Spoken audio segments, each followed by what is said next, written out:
Welcome to Podi's magic kitchen.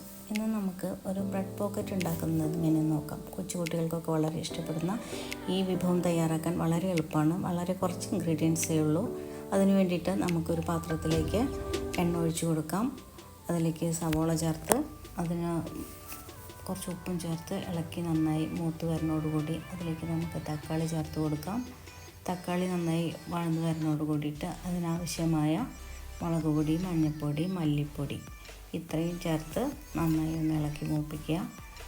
അത് മൂത്ത് വരുന്നതോട് കൂടിയിട്ട് നമുക്ക് പച്ചമുളക് ഇട്ട് കൊടുക്കാം. പച്ചമുളക് ഇട്ടിട്ട് ഒന്ന് വാട്ടണോട് കൂടി നമുക്ക് നമ്മൾ പൊടിച്ച് വെച്ചിരിക്കുന്ന ചിക്കൻ മിക്സിയിൽ പൊടിച്ച് വെച്ചതാണ്. അത് ഇട്ടിട്ട് നന്നായി ഇളക്കി ഈ മിക്സിയിലേക്ക് ഇട്ടിട്ട് ഇളക്കി യോജിപ്പിച്ച് വയ്ക്കുക. അതവിടെ ഇരിക്കട്ടെ. അപ്പോഴേക്കും ഒരു പാത്രത്തിലേക്ക് 1 കപ്പ് മൈദ, 1 കപ്പ് കോൺഫ്ലവർ, കുറച്ച് ഉപ്പ്, കുറച്ച് മഞ്ഞൾപ്പൊടി ഇത്രയും ചേർത്ത് ഇളക്കി അതിന് പാകത്തിന് വെള്ളം ചേർത്ത് നന്നായി മുക്കി പൊരിച്ചെടുക്കാം. പാകത്തിനുള്ള ആ അയവിലാക്കിയിട്ട് മാവ് അവിടെ മാറ്റി വയ്ക്കാം.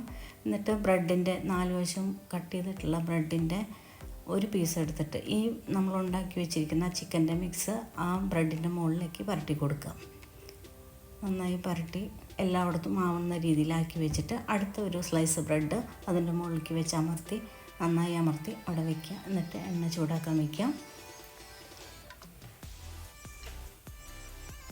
എണ്ണ ചൂടാവുമ്പോൾ ഈ ഉണ്ടാക്കി വെച്ചിരിക്കുന്ന നമ്മുടെ ബ്രെഡിൻ്റെ കൂട്ടുണ്ടല്ലോ അത് ആ മാവിലേക്ക് മുക്കി എന്നിട്ട് ബ്രെഡ് ക്രംസിൽ ഒന്ന് പൊടി തട്ടി ഒതുക്കി വയ്ക്കുക. എന്നിട്ട് നമുക്ക് അത് വറുത്തെടുക്കാവുന്നതേ ഉള്ളൂ. വളരെ എളുപ്പത്തിൽ ഉണ്ടാക്കാൻ പറ്റുന്ന ഈ വിഭവം ഉണ്ടാക്കിയ കുട്ടികൾക്കൊക്കെ ഭയങ്കര ഇഷ്ടപ്പെടും. കുട്ടികൾ 4 മണിക്ക് സ്കൂൾ വിട്ട് വരുമ്പോഴേക്ക് കുട്ടികൾക്ക് കൊടുത്താൽ വളരെയധികം നല്ല സന്തോഷത്തോടു കൂടി അവർ കഴിക്കും. ഇതുണ്ടാക്കി നോക്കൂ. അതിൻ്റെ ഫീഡ്ബാക്ക് അറിയിക്കണം.